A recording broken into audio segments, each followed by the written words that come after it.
Hi, this is Jacob, and growing up I had a lot of time with my mom and dad because my dad was a successful entrepreneur who could support me and my 5-person family. Unfortunately, I know that very few people have this luxury. So today I'm going to share with you one of the most important lessons I've learned about investing in the past 10 years so that you can spend more time with your family too. So without further ado, here is my one and only buy recommendation.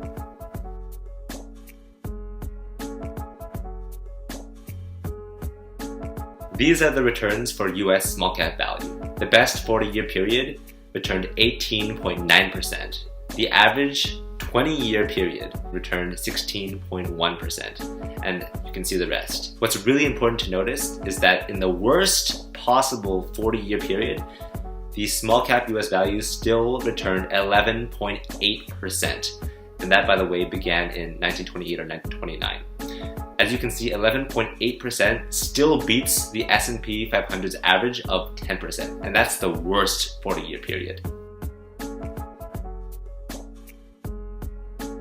On this slide, you can see the decade returns for small cap US value compared to the S&P and other indexes. You'll notice that from 1930 to 1939 was the only time that the small cap US value returned compounded negative returns. Even better is that when you compare it to the S&P 500 and other indexes, you'll see that US small cap value absolutely destroys the other returns.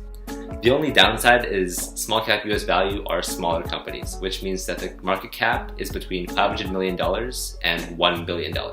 If you don't know what that means, don't worry about it. All that means is that there's going to be more volatility in the stock market. So for you, that means that you need to hold for longer periods. So if you're a young person, this is perfect for you. But as soon as you start hitting 60, 70, 80 years old, you probably want to carry less of this index inside your portfolio. So what makes this index so damn good? Well, first of all, there's no time wasted. I've actually worked as a US equities analyst, and I know that it takes a long time to research every single company.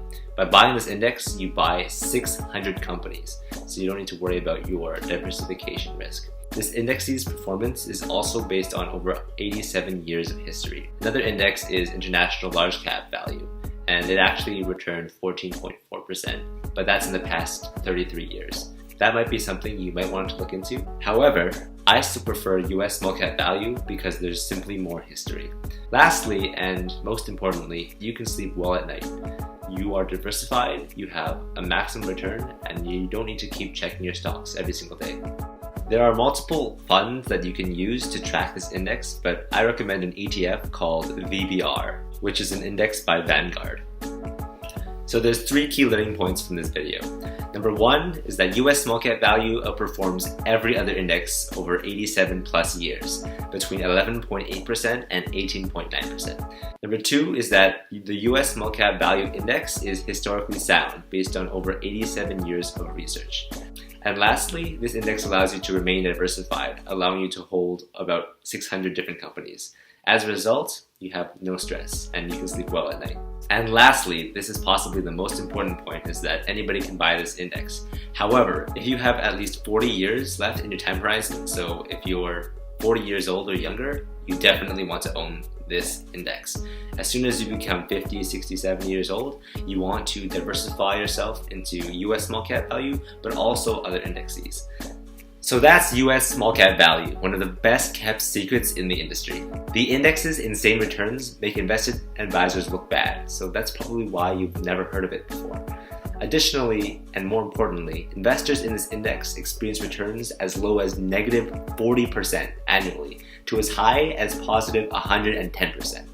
If an investment advisor has to tell their client that they lost 40% in 1 year, they will lose that client.